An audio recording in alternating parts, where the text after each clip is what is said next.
folks right now because I'm just using my screen. So I trust that you can see, you have full access to my screen. Yeah. And okay, just give me, Sandra, are you recording or not? Yes, I am. Okay. So Sandra, can you just send me a quick message? I want to see if the chat is going to pop up if I have the full screen on or if I just need to share the screen here or not. Okay. Just so that we know if someone has a question. Okay. Get the chat? I just said hi. Yeah, okay, maybe not. So maybe I'm going to have this scrolling on the side then. Okay. So to see it. Okay. So as we get started, I just wanted to introduce Sabina. Sabina has been serving as the coordinator for the Making Connections project. As you can read from her bio, she is a PhD candidate, has lots and lots of experience in diversity and inclusiveness, has worked various places. This is like a passion project for her because she's already got a busy schedule. I know personally that Svina has lots of experience because we also work together at Red River College doing this kind of work. So I'm pretty excited that she's agreed to do the presentation for us. So I'll just turn it over to her now. Okay, thank you, Sandra. And welcome everyone. I've seen a lot of your names on emails and stuff, so it's kind of nice to have some faces to some of those names. Anyway, welcome and thank you for sharing your evening to be part of this presentation. And also thank you for your patience as we sorted out this the technology side of things. So it's probably good that we were able to do that because in the next following months we're going to have some different presenters as well, and so maybe we have all the bugs sorted out after this one. So tonight's presentation, it's entitled why it can be difficult to talk about diversity and inclusion. And so we're going to look at that from a few different perspectives, and I'll get into that in more detail shortly. Just why isn't my slide changing? Okay, hang on. I'm trying to go to the next slide and it's not doing it. Oh, for goodness sake. Sandra, do you know why? It's maybe from your end. I'm not sure. We see the title page of the Making Connections project. Yeah, and I'm trying to. I'm hitting enter to go to the next slide, and it just keeps bouncing back to the go to meeting. Yeah, the screen is being shared right now, so that should not be happening. Now something popped up and says webcam closed by organizer. Did you stop? Okay. No, I've now changed it again and giving you presenter as organizer. So see. Oh, there. Okay. Okay, now it's working. All right. So, very good. All right. So can everybody see that now? Are you seeing acknowledgement of treaty traditional territory? Yeah, we're seeing that. Yep. Okay. Very good. All right. So it looks like we're on again. Okay, so I would like to begin by acknowledging that we are in Treaty 1 territory and that the land on which we are gathered is a traditional territory of the Anishinaabe, Cree, Oji, Cree, Dakota, and Dene peoples, and it's also the homeland of the Métis Nation. And if you look at the map on the left, where my cursor is moving right now, if you're not familiar, this is Treaty 1 territory right over here.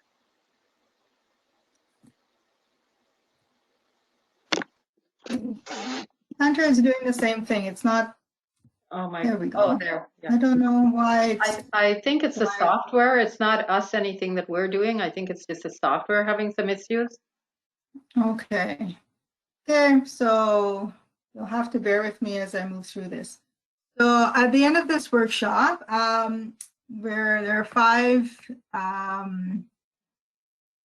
points I hope that you will take away with you. And the first is to raise your awareness that diversity is complex and that one size fits all solutions are ineffective. This is painstaking. Okay. I don't know how I'm gonna. Okay, next is to reflect on the effect that you may have on others based on your understanding of people who are different from you. And this is probably the part that we'll spend a little bit of time on and why that might be how it is. The third is to acknowledge your responsibility to an ethical code of conduct, and I'll discuss in more detail what that is as well.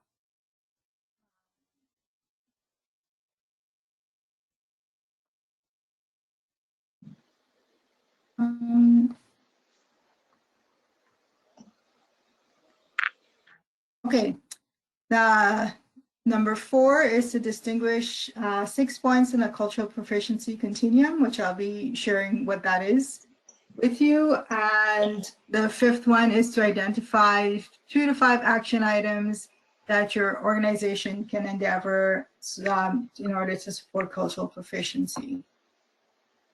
So particularly maybe with those of you who are on the board of PAL and you're looking to make some changes for your organization, I'm hoping that this might give you some insight into that. And for those of you maybe who you belong to a different organization or a different group or committee and you're looking to make some changes, hopefully that can help you. Yeah, I seem to be getting some feedback on my mic now. Okay, so what does it mean? There's just a few people that have their microphones on. Maybe that's causing some issues. Like Margaret Wilcock is a possible, yeah, and I'll turn mine off right away. But Sandra, yours is on too. I don't know if that's giving any the sound. Okay, so yeah, if everyone, that would be great. If everyone can turn off their mics, that would be great. And then, what I'll do is every 2 or 3 slides, I'll just stop and ask if there are any questions. You can either put it in the chat if you don't want to say it out loud. But if you're feeling comfortable, you can just unmute and kind of raise your hand and ask the question. And just bear with me because right now I can't see any of you. I can only see my screen because this thing is not working properly when I try to split between the two. So I'll just be kind of toggling back and forth. I just wanted to pause for a minute here and just acknowledge that maybe some of the content I will be sharing tonight might make you feel uncomfortable if it's material maybe you have not heard before, or maybe it's material that is in direct contradiction to something that you may have heard as,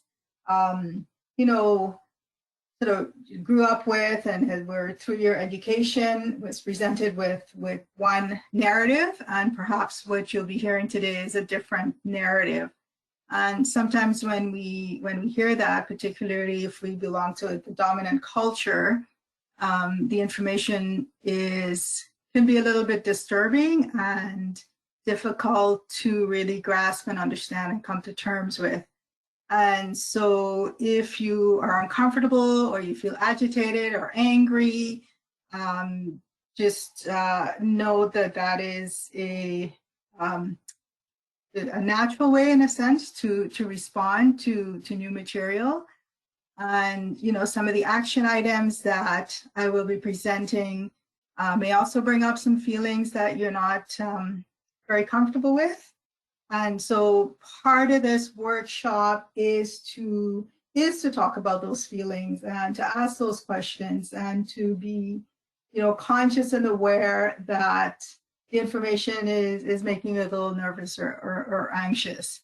And, you know, it's really important to acknowledge that that's where you're at. This is not a place or this forum. I mean, it's really hard to be doing this online and not in person. But know that you're not being judged, and you know, people are scared that somebody might think they're a racist or a bigot, and you know, this kind of language if they're asking, you know, responding in a certain way or asking certain kinds of questions. And so I hope that I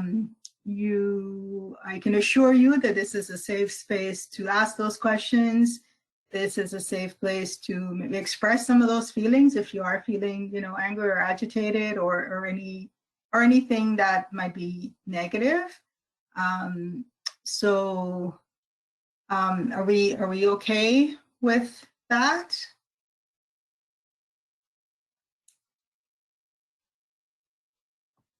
Okay. We're okay. Everyone's got their thumbs up. Yes. Okay, very good. Well, maybe Sandra, yeah, you can let me kind of know what's going on behind the scenes. And Sandra, yeah, if somebody maybe puts a question in the chat, maybe just interrupt me and let me know what it is, and then I can move it towards I can switch it so then I can see everyone and then answer the question when I'm actually looking at the person, because I think that's a better way to do it. All right, so what does it mean to be culturally proficient? And so in you know, very short few words, it means a transformation for desired equity. And so what does that mean really, and how do we get there? And so we're going to explore that this evening. So first, we're going to try to understand what cultural proficiency means. This is maybe language you've not heard before. You know, a lot of times we hear about, you know, cultural inclusion, diversity, equity, equality. There are all these different words, and they kind of get jumbled together, and they all seem to mean the same thing, and they all seem to mean different things at the same time.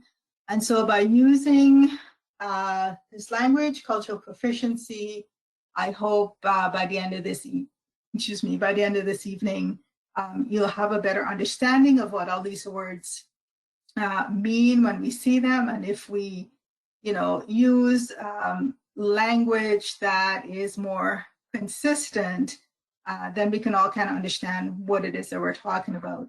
And so for tonight's purpose, I'm going to use the term cultural proficiency, and I'm going to discuss what that means. And so to start, there's some guiding principles. There is being reactive and being proactive when we're talking about cultural proficiency. We're going to take a look at a cultural proficiency continuum. We're going to talk about what is essential to cultural proficiency. And then we're going to look at what the barriers are in meeting our goal to be culturally proficient. And you know, usually it's the barriers, feelings that I referred to earlier, that sensitivity is where barriers sit, right? Because when we have negative feelings towards something, it can prevent us from moving forward. And so, you know, we need to also, first of all, need to understand what the goal is. What is it that we're trying to get to? And what is it that's stopping us from getting there? All right, everyone with me? So far, yes, everyone's with you. Okay, so the guiding principles then is basically our starting point. It's our baseline, if you for another way of putting it. And this is the principles are basically saying here's a situation, and here's some understanding that we share, or we should all be sharing about what the context is, right? So for example, you know, we must understand, or agree is probably a better word, agree that culture is a predominant force and that it shapes behaviors, values, and institutions. And so, you know, whatever culture you're in, it impacts that society in different ways. Typically, the dominant group serves people who are not members of the mainstream in varying degrees. And diversity within cultures is as important as diversity among cultures. And cultural groups are not monolithic, meaning they are not uniform. So everyone from the same group is not exactly the same. So even within one group, there are diversity. So if we look, example, for a group of women, we're just not all the same, right? All women are different. We're different age, size, color, have different interests and so forth, right? Diverse populations have unique needs, which may or may not be met by the mainstream culture in which they're expected to succeed. And so we're going to spend a little bit more time on this point again a little bit later as well, because part of the understanding of being culturally proficient is to understand where the mainstream is dominating interest and therefore preventing others to move forward. Another guiding principle is that the dignity of individuals is not guaranteed unless the dignity of their culture is affirmed and preserved. Next is the thought patterns of non-Western, non-European cultures provide different ways of viewing and solving problems, which are often ignored, unrecognized, or demeaned by members of Western cultures. And, you know, this is another one that we need to pay attention to because sometimes this is not overt. It happens very indirectly, especially within our structure, the different structures and different organizations. And it can be done through policy, it can be done through certain practices and behaviors in a particular organization. And so we may not even be conscious that we're participating in such behavior. People who belong to cultures that are not part of the mainstream must be at least bicultural to be successful. And this means, you know, someone from a non-dominant group like myself, for example, you know, I have to navigate two different worlds to live in Canada, right? And so if you're part of the dominant group, this is probably something you are not conscious of and aware that people are living, you know, sort of this dual life. And lastly, cultural affirmation enriches everyone and enhances the capacity of all. And so the guiding principles essentially is something that holds us together. If we can be in agreement that these points that I just shared, this exists in our society, and you know, that we need to change some of these things so that we can meet this last point here, right? Cultural affirmation enriches and enhances everyone, right? And so we're working towards something like this. So I can pause there.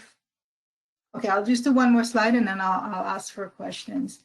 And so within, if we take a look at the guiding principles, and now we look at a Canadian context. So what is it that who are we talking about? And so we have to recognize and agree also that Canadian society is not a homogeneous society. And there are different groups here that span a variety of demographics, a variety of identities. And historically, many groups have been marginalized, and they have faced many challenges. And this is not only historic, this is also present. And for example, Indigenous communities, as many of you are probably aware of, you know, Canada's got a history of the Indian Act and the policies that came out of that has caused a lot of damage to Indigenous communities. And even though that document is many years ago, the impact of that still holds, is very strong today. And so we need to be aware of these kinds of things. And we also have to understand, our diversity is, what does that mean? It's Indigenous, it's Black, it's belonging to LGBTQ community, disabilities, Francophones. We have immigrants from different parts of the world.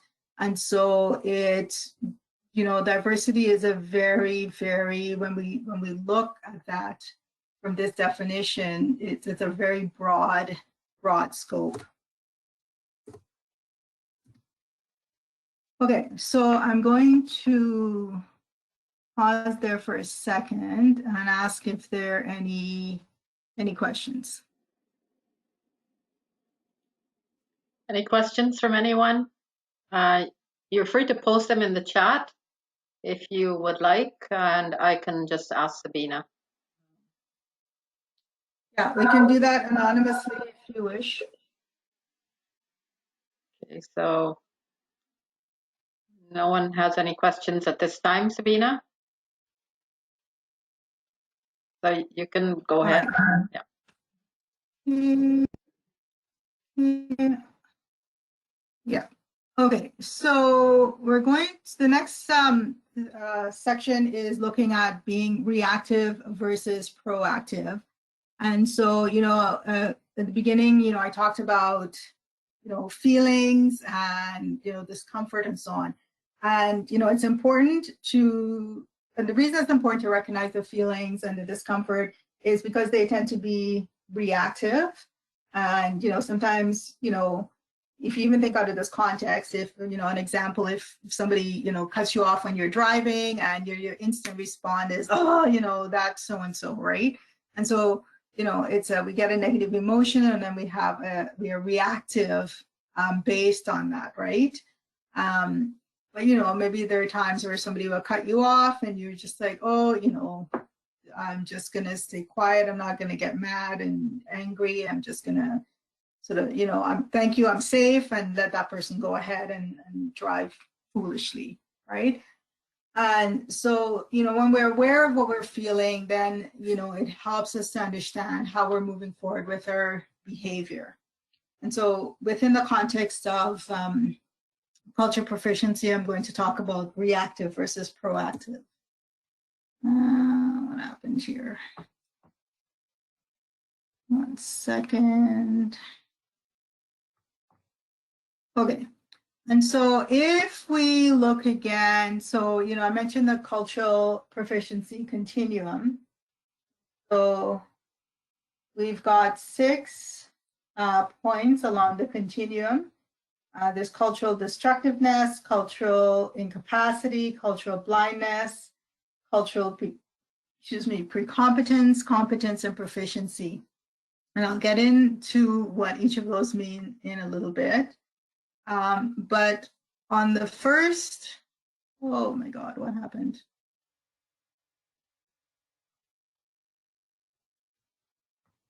I'm not sure what happened there. Why does it keep doing that? Yeah, we can still see your slide. Maybe.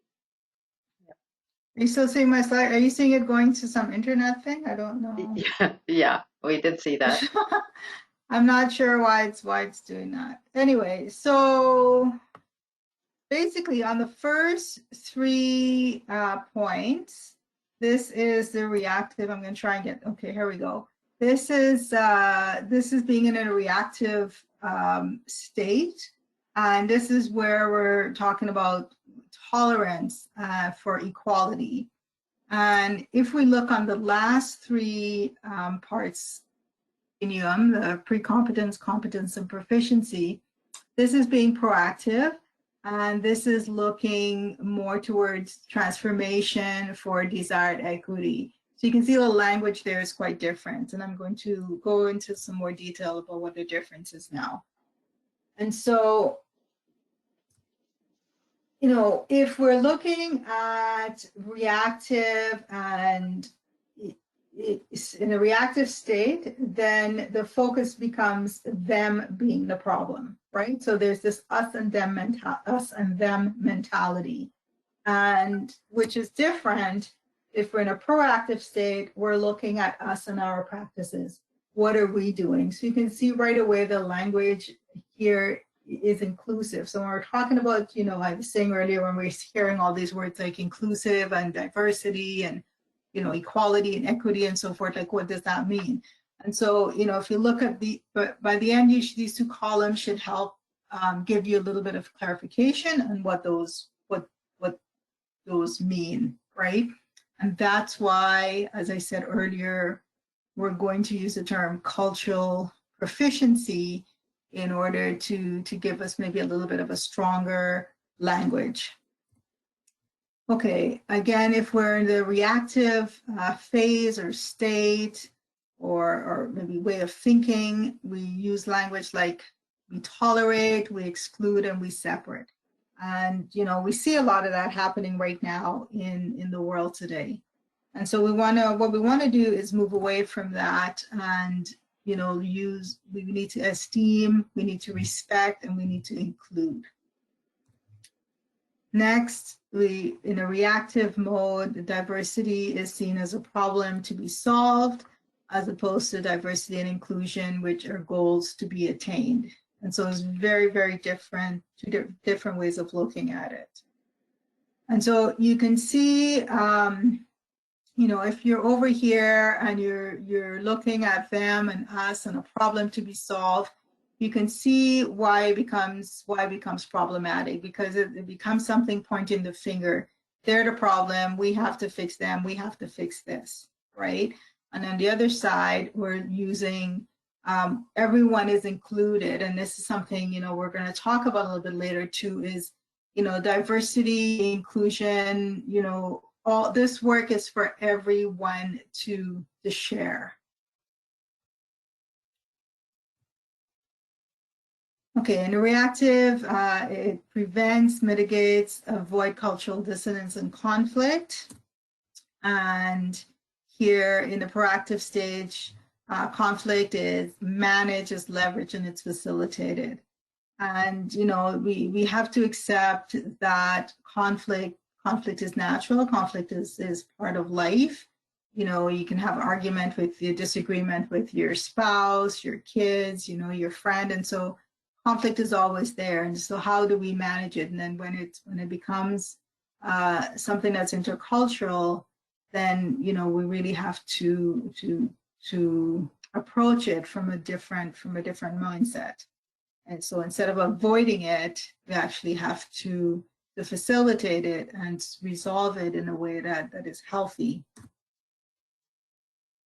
Stakeholders expect others to assimilate.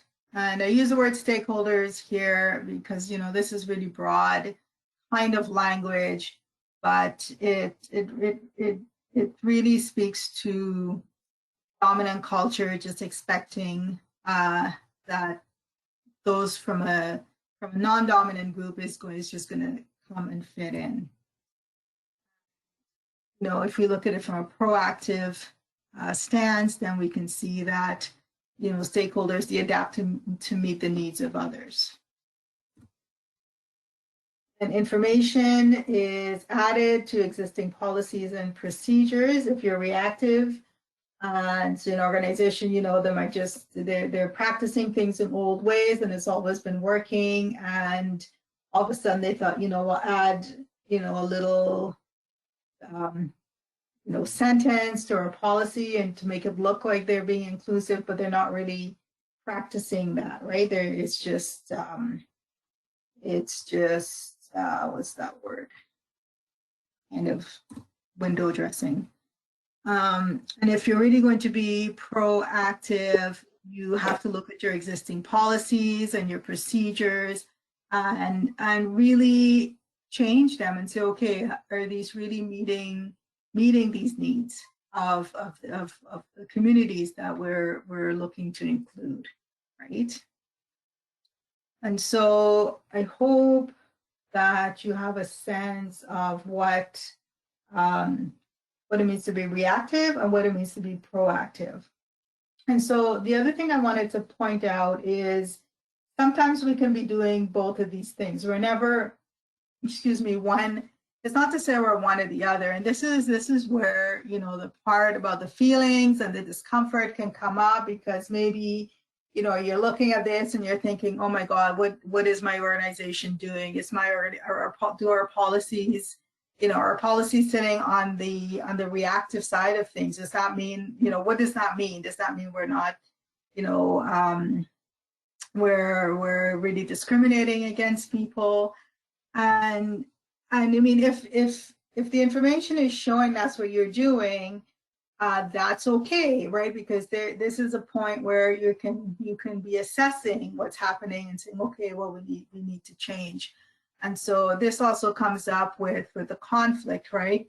So instead of avoiding dealing with it, then, you know, figure out how it is that you need to deal with it.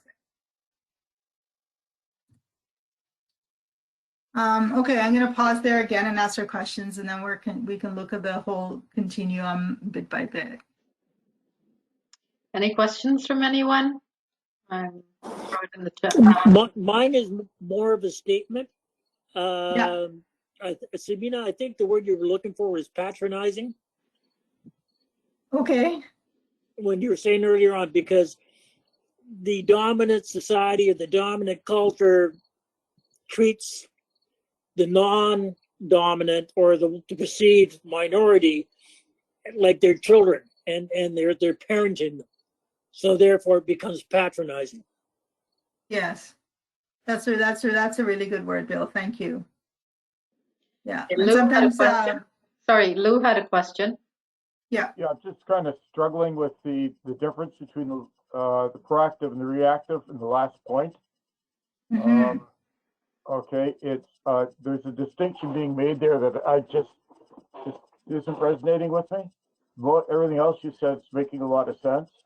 And you know, just an observation while I'm here is it's really easy for those who aren't part of the dominant culture to assume that there is a one size fits all within the dominant culture. So for example, I'm white and I'm male. A lot of people assume I belong to the dominant culture, but I'm Francophone. Okay, good. My best friend growing up was his great grandparents fled Ireland during the potato famine. For anyone to claim that he was part of the dominant culture would probably got you into a fist fight. Like, he was so anti the dominant culture at the time that it was so that just perceptions happen on both sides. I guess is the point I wanted to make. I think there's a need to be careful that you know, I don't think that a lot of times the dominant culture is even the majority. I think the dominant culture a lot of times is the people who have the money. You know, I think, you know, in so much of life, it's money that dictates, and people with the money have the power, and they're the ones who dictate things like policies and that. And you know, but again, I just think we're going to have to be careful in assuming who belongs to the quote dominant culture unquote. And again, get back to my original point. I'm struggling a bit with the difference between, and I'm going to pull that back up because I've actually been doing screen grabs here.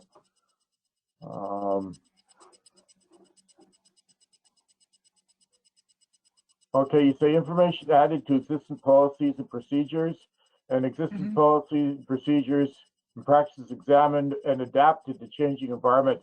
I'm just struggling with the difference between the difference between added and adapted. Okay. Because, Okay. Okay. Yeah. No problem. First, before I answer the question, I just want to acknowledge your point that with respect to, you know, you said, yes, you present as a white male, but, you know, you belong to a language minority, right? And, you know, that one of the points that I made earlier, you know, when we looked at the guiding principles, one of it was that, you know, a group, even groups that are like all groups, there's diversity within groups, right? And so not all white men are all white men, right? And you know, you made an excellent point with the socioeconomic aspect, right? They're wealthy white men and they're poor white men, and you know, and so they're all this, there's all this diversity within a particular group, right? And this is why we don't want to make assumptions, right? Because, and this is part of, you know, what this training is about, is to say, you know, and usually it happens that, you know, people will look at somebody, at their skin color, and then make assumptions about them. And often, unfortunately, the assumptions that are being made are negative, right? And so we need to catch ourselves when we're doing that, right? And we're not always conscious that we're doing that.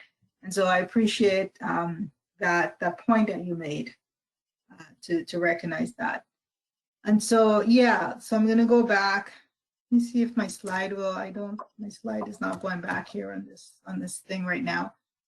Yeah, so with respect to adding to your policy and adapting your policy, and so I'm trying to think of an example. If your policies are, let's say you know your policies are old, and you know the last time you looked at your hiring policy, for example, for your organization was 20 years ago, right?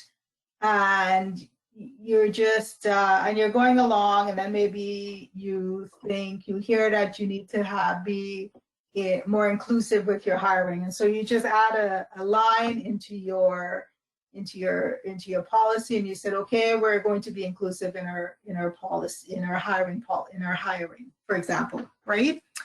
That's just adding to something that's existing. If you're going to be adaptive with your policy, and we'll use the hiring policy, you go back and you look at the original policy, and you say, okay, what is it that we're doing? Instead of just adding a line and say we're going to be more inclusive with our hiring, but what does that mean? Does that mean there's an underrepresentation of women, of people with disabilities? Or you know, what is it that we are looking for in our organization? How is our organization really going to benefit from including, you know, different perspectives, right? And so what is it that we're looking for, and how are we going to ensure that we bring that into our organization, rather than bringing in the same people with the same ideas and the same worldview over and over again, right? And so it really means, you know, just taking a little bit deeper and coming to an understanding and exploring and defining what it means, rather than just, you know, brushing everything with the same, painting everything with the same, you know, with the same brush, right? Does that answer your question? Okay, you're talking about the difference between fluff and content. Okay, for hiring policy, if you add changes to a policy that include clauses like, you know, we will not discriminate on the basis of sex, age, minority, you know, faith, whatever, to an existing policy, that's a change in context, as opposed to we're gonna improve our hiring policy and leaving it at that. And again, like, I've been involved on the fringe with stuff when I was in my working career, where this kind of stuff was dealt with, and most of the time the effective changes were additions to existing policy, like new wording, okay, new clauses, new subclauses, and the rest of it, rather than and I understand what you're after. I think you're talking about that as opposed to we are going to do better when it comes to hiring, to our hiring practices, we're going to target, for lack of a better word. We recognize we've deliberately avoided hiring women or minorities or the handicapped or green Martians or whatever you want to put out there, and we're going to try to be more we are going to be more inclusive, but yeah, and it just means taking a look at your policy too, right? Like maybe your policy is dated, but when you review it, you realize, well, you know, maybe you had a really good policy, and maybe you were practicing all these things 20 years ago, right? It just really calls for an examination, because sometimes, you know, when things are written and they're written within a particular group, like, you know, a number of years ago, personal example, you know, I worked for a nonprofit organization, and you know, there was a board of directors, and you know, the policies were, you know, some of them were really old and they were written when the organization had a different vision, right? And when I came on, you know, the funder had said, well, you know, we need to go in a different direction and we need to look at some different things, right? And so the board had a lot of work and they really had to sit down and they had to, you know, develop a whole, you know, many new policies that, you know, fit with the requirement of the funder. I mean, some of the policies they already had, but then it was okay, well, you know, we can tweak these a little bit, right? And so, you know, there's always room for improvement and change because you overlook things, right? And it depends on who sits on the board, for example, right? If you really only have all white men sitting on the board and they're the ones that are developing the policies, they're going to reflect those worldviews, right? If you add women and if you have a variety of ages and you have people from different cultural groups, different levels of education and income, right? You can see how they'll say, okay, well, you didn't think about this and you didn't think about that. But if we're all male and we're all wealthy, right? We're only going to be thinking in that mindset. We are not even going to be able to understand, you know, what a need of a woman might be, for example, right? And so, you know, it's just really, really looking at that in a little bit more depth. Does that help? Yeah, we're on the same page. I just sometimes get a little hung up on language. Okay. Shall I continue then? Yes, please. All right. So the continuum. So as I mentioned before, and you see in front of you, there's 6 points. And so the first is cultural destructiveness. And what that means is eliminating other people's cultures. And, you know, we have a history of this in Canada, right? This is what, you know, I mentioned the Indian Act and some of the policies, and of course, you know, residential schools in Canada was a deliberate effort to eliminate Indigenous people's cultures. And so there are other genocides too that you may be aware of, like the Holocaust and a number of other genocides as well, that a direct attempt to you know, get rid of a particular group's culture. Cultural incapacity is believing in the superiority of one's own culture and behaving in ways that disempowers another's culture. And, you know, this one is important too, and we're going to look at this into a little bit more deeper later, because here's probably where the barriers come up, because often we're not aware of this and we will behave in an unconscious way, but disempowering, you know, as Bill mentioned earlier, he said patronizing. So you may be patronizing someone, and just by patronizing, you are showing your superiority, right? And so this can happen in a way that you're not even realizing this is what you're doing. Cultural blindness is acting as if cultural differences do not matter, or as if there are no differences among or between cultures, right? And sometimes, you know, you'll hear someone might say, well, I don't see color, I treat everyone the same, but that's negating as well, because of course we see color. You know, if you look outside, you can see the leaves are turning yellow, right? You know that the sky is blue, and so if we're saying we don't see color, we're negating that. You know, you can see me, you can see that my skin is brown, I can see some of you have white skin, and so forth.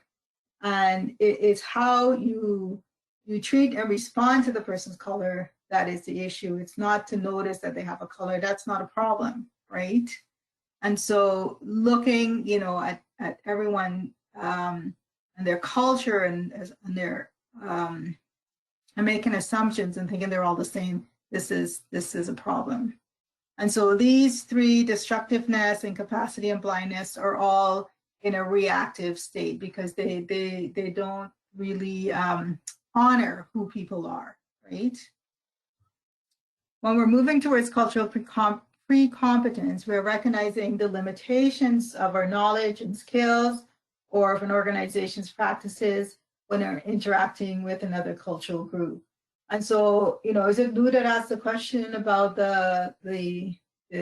just a few minutes ago in terms of the policies, and this is exactly, this is a good example here. So, we can look at a policy and say, okay, you know what, we're missing a few things here. And so we recognize there's some limitations and there's a little bit of work that we have to do.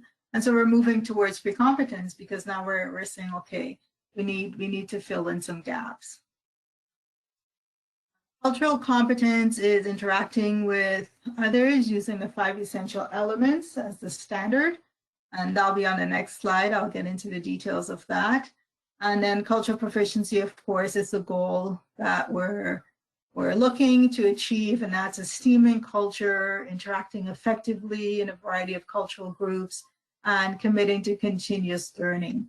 And this is really important, the continuous learning. And I really, I'm looking to change the slide a little bit because it shows it's very linear. It is linear, and continuous learning. I think of it more of a circle, right? Like we're going to be doing things, hopefully not forever, like culturally destructive, and keep going up through this. But we're also going in a circle, back and forth, and around, and we're learning and relearning because.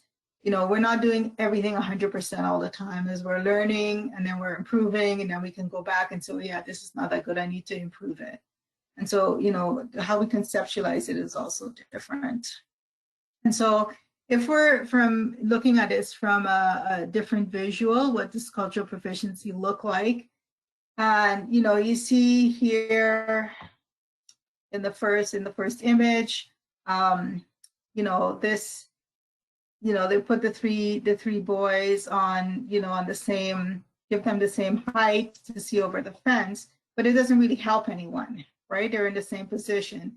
Here they're meeting their needs, right? They're, giving this guy 1 and giving him 2 so he can see over. And, but as we're moving towards cultural proficiency, what we want to do is just get rid of the barrier altogether. And so everybody can see, right?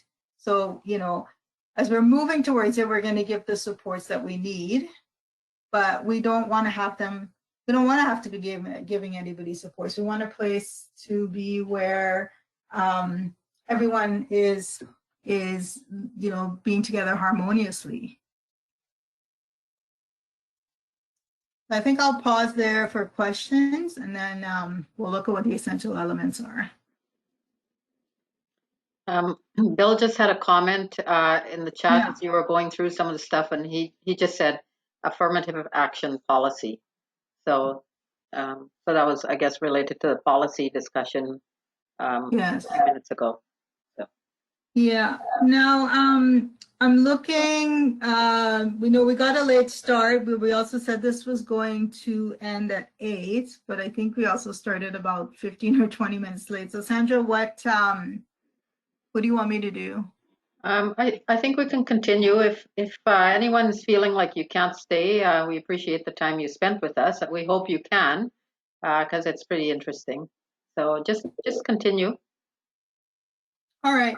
So yeah, I mean, I probably have another 15 or 20 minutes because I timed it out for about an hour. So all right, we'll keep going. So the essential elements are here. I'm just going to pop over. Next slide, I'll go into detail. So the essential elements are aligned with cultural competence on the continuum. They can be used as standards, and they can help you to plan and assess what it is that you need to change in your organization or for yourself personally, and they can be guidelines. And so I'm going to go through these. So the essential elements are to assess culture, value diversity, manage the dynamics of difference, adapt to diversity, and institutionalize cultural knowledge. And so you'll see I have on 2 columns, role of the individual and role of the organization. And so, I cannot emphasize enough how important it is for us to look at ourselves first when it comes to this practice of cultural competence. Because who makes up organizations? It's you, it's me, it's the person next to you. So as individuals, we form a group and we are part of that organization. And so if we're not doing the work ourselves, then, you know, whoever we are is reflecting back into that organization. So just as the example I gave you, you know, earlier about, you know, if everyone sitting at the board table is a rich white man who is, you know, like 55 years old, you're getting one perspective, right? And so how are these individuals going to look at things differently? And then how are they going to change the organization? So let's look at what this means. And so when you're assessing culture, you as an individual, you need to look at your own culture and its effect on everyone and who you're interacting with. And you also need to assess the culture of your organization, right? And here culture is used broadly. It isn't, you know, I think you're familiar with organizational culture, and then culture is in, you know, people from a different society kind of culture. Again, as an individual, value diversity. How are you presenting information from a culturally inclusive perspective, right? So if you're working in your organization, what is it that you're doing with the individuals that you are interacting with, right? Whether they're the people you're working with, your colleagues, or whether they're the people who are coming in the door that you're serving, or and I should say, you know, in society, when you go to the store, when you're going about your day-to-day living, how are you presenting yourself to others? Managing the dynamics of difference. Are you learning a variety of ways to resolve conflict? Adapting to diversity, learning your own interpersonal styles, right? And this is really understanding yourself, right? What is your style when you're with different people, right? And when you're in different situations. Like we all already have that, right? And so this is bringing a little bit more awareness to and consciousness to how we're doing this. And then institutionalizing cultural knowledge is learning appropriate language to ask questions about other people's cultures and telling other people about theirs, right? You know, and especially this last one, you know, there's some caution there because some people, you know, you have to be careful not to tell someone their own culture and their own history, but to listen and then have a discussion with that person about it. Again, the word that Bill used was, no, he didn't say condescending. What did you say? Patronizing. And so to be careful not to be patronizing. So a role of an organization is to articulate the cultural expectations to all who interact there. Articulate a culturally proficient vision for the site. Help staff members learn to distinguish between behavioral problems and cultural differences. Examine policies and practices for overt and unintentional discrimination. And then model and monitor institutional-wide practices. And, you know, I hope that you can see the connection here between the role of the individual and the role of the organization, because they really are quite linked together. Any questions there? Not at this point. All right. If you have any questions, please throw them in the chat or even a comment. Okay, so then we'll go to the barriers then, and here, and so this, you know, we looked at what the guiding principles are. We looked at being reactive. We looked at being proactive. We looked at the different points in the continuum. We looked at the essential elements. And so, you know, we need all these components to be in place so that we can move forward to be culturally proficient. But sometimes there's some barriers, some things, you know, come in place and they stop us. And so recognizing these barriers is really important. And this is where I think this is probably the most sensitive part of the presentation. So I'm just giving you a heads up that, if I'll just go ahead. Okay, so barriers, unawareness of the need to adapt and resistance to change. And what this means is not recognizing that the need to make a personal or institutional change. And so, you may encounter people who say, no, if it ain't broke, don't fix it. And everything has been working just fine. We don't need to do anything else. Things have been moving along. And so, if there's no awareness, this is a barrier, right? Because there's not going to be change. Next barrier is the presumption of entitlement and non-privilege. And this is not recognizing that members of certain groups receive more privileges because of their positions or because of the group that they belong to. And then the third barrier is systems of oppression and privilege. And the first point there is not recognizing the power and privilege are distributed consciously or unintentionally only to members of Main Street groups.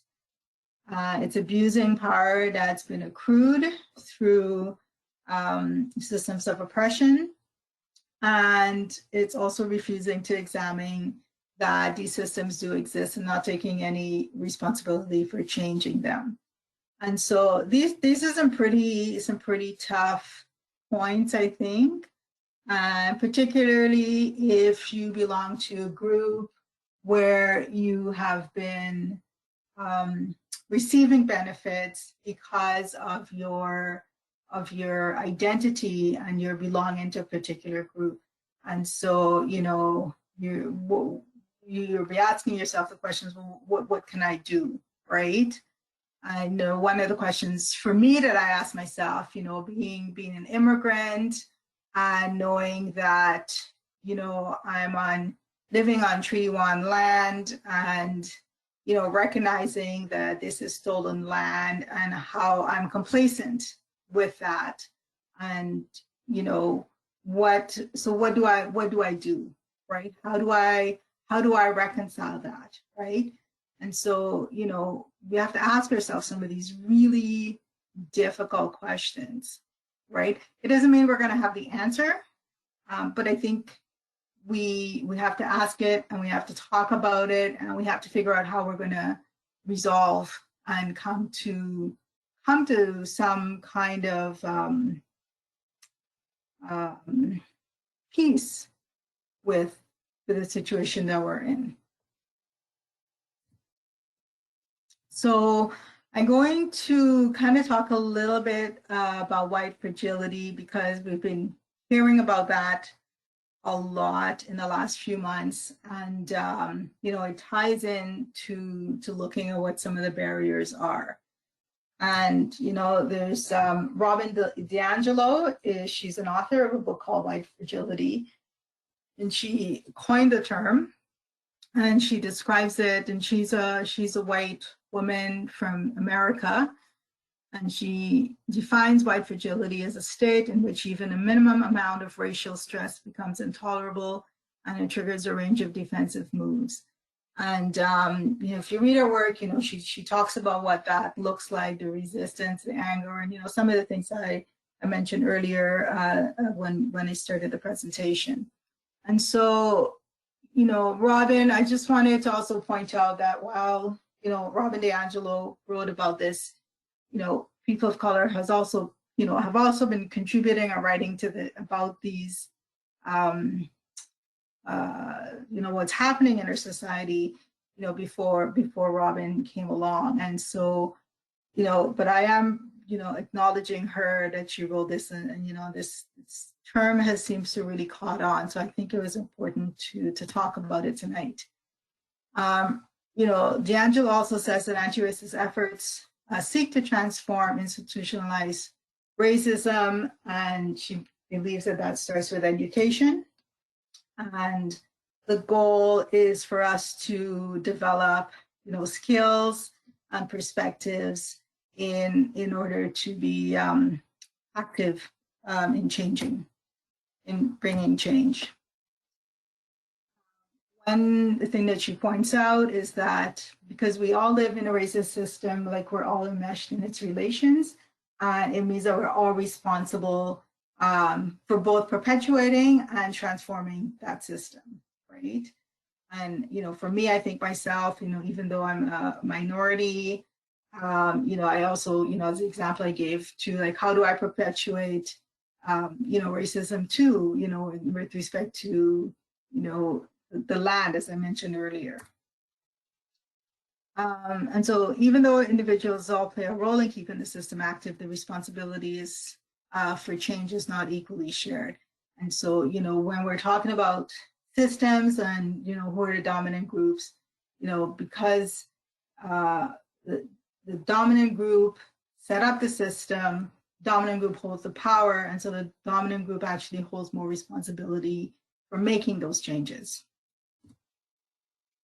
And so I was going to bring you to a video that's short, and I'm hoping this will give you a sense of what it is that D'Angelo is talking about.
All right.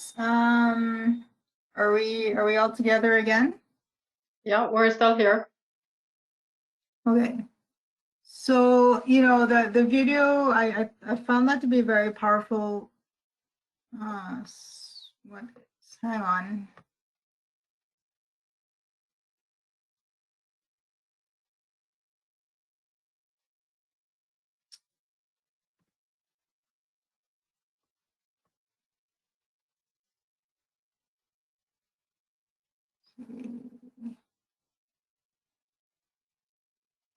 Oh my God.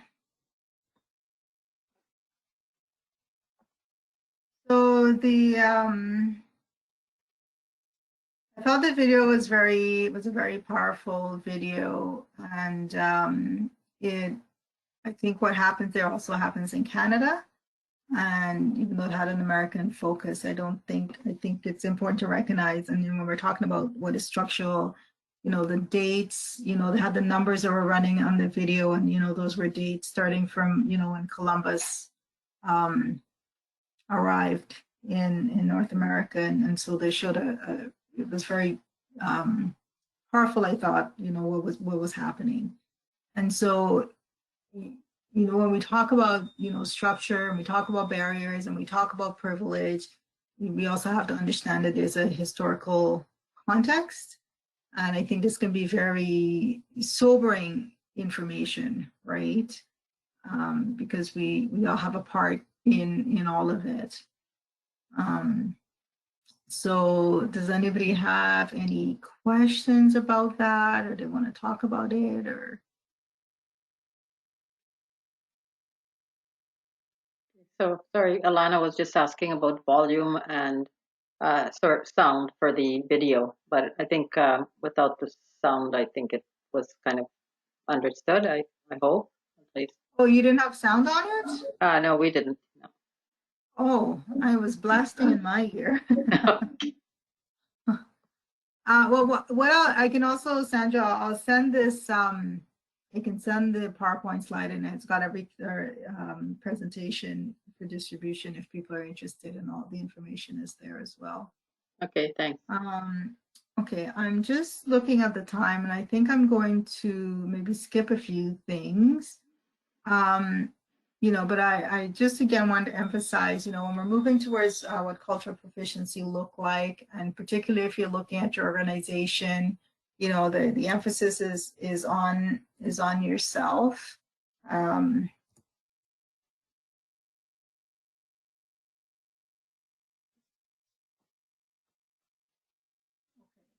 And so the self-reflection piece is very critical, and to ask yourself some of those questions. And I'm going to skip over this. I thought we would have time to do this, but I'm just going to kind of move ahead. And so I was going to get you guys to participate in this, but I'll just talk about it quickly. And so some of the questions, you know, we need to be asking yourself is, are you alert to those in your community who may be fearful of being different?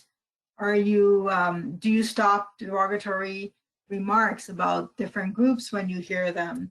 Are you involved in political struggles that are aiming at achieving a more just society?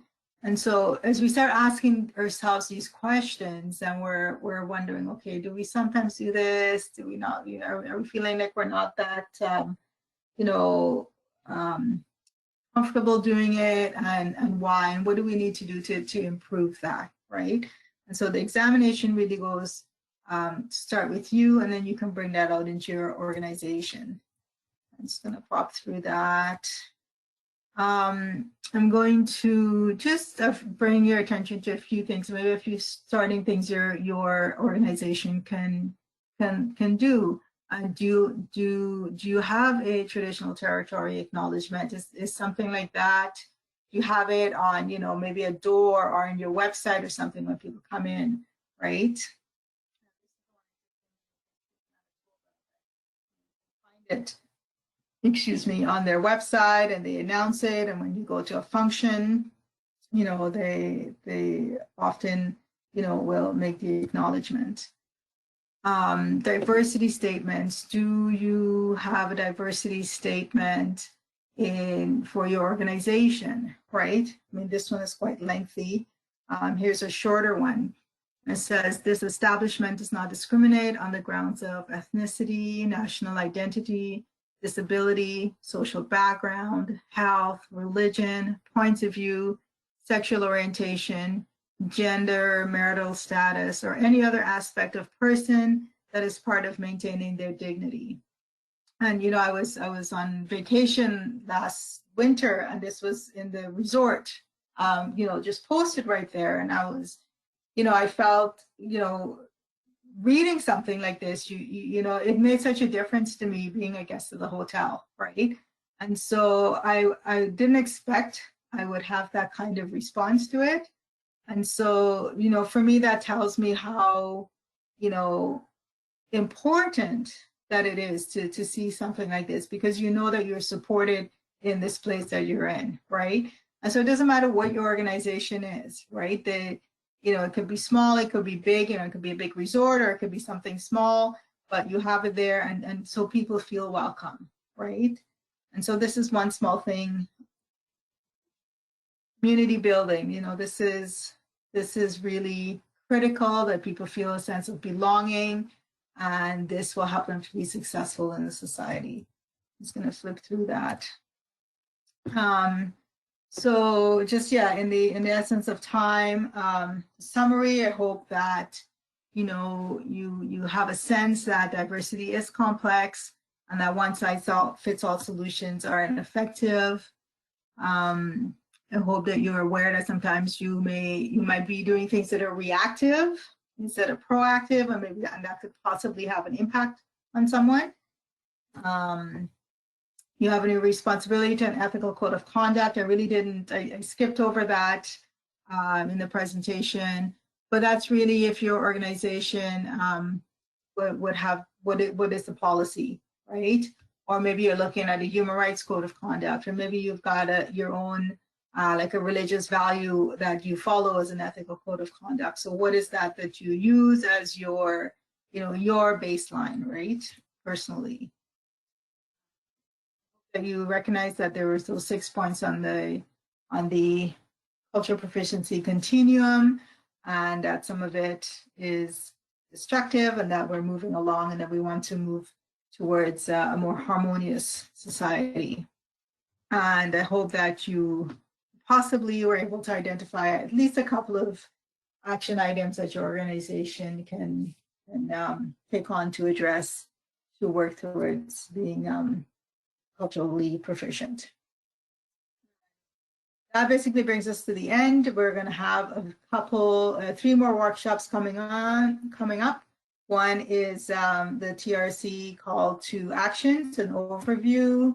The third one is on immigration in Manitoba and the impact of, especially on the 55 plus community. And then the last one, in November, will be barriers facing the LGBTQ community. And so this is a continuation. Tonight's presentation was the first in the series of 4. And this is my contact information if you have any questions. And further, here, I'm just trying to get the shop, sharing the screen and coming back to the whole group. So Sabina, Jerry is asking if we'll distribute a copy of the presentation. We can do that, including the video, to everyone who attended. And, Margaret had to leave. She has another call she had to go on. So we can distribute the copies. So I'm just going to ask if anyone has any questions at this time. If you do, or if you want to follow up something with Sabina, perhaps you can send her an email. We'll have her email address here, just in the interest of time, I think. So I just wanted to thank everyone. I know we sort of went 15 minutes later than we expected, and we started 15 minutes later, but I thought it was a really good presentation. It makes us think about a lot of things, about how we situate ourselves within the organization. And I'm just going to ask anyone if you have any other comments, questions, anything you might be interested in saying.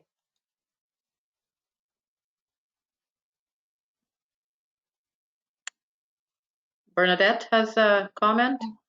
Well, thank you. It was worthwhile attending. It was very good. Thank you.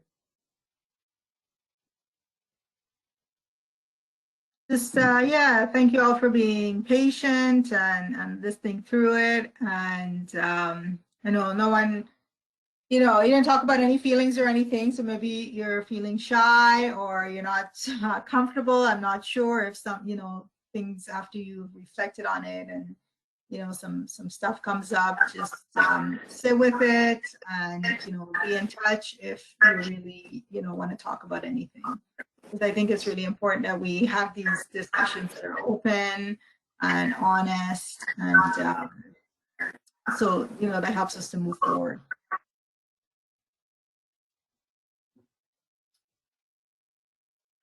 I just want to thank my fellow board members that showed up for the meeting tonight. I'm really happy to see some of the board members at the presentation. I think that's wonderful. I want to echo what Bill said as well. I think it's really important that if we are wanting to have an organization that really reflects all the things we talked about tonight, that I think this is a good start. I think Jerry wants to. I'd like to thank Sabina for an excellent presentation. Yes, there's a few technical glitches, but it's not a big deal. But it's really a time for self-reflection for those of us who took the time to tune in. So thank all of you. Thank you. Okay, great. So good night. So we're just going to wrap up the presentation now, and I thank everyone for attending. I hope to see you at the others as well. They're pretty excellent topics. So thank you all. Thank you.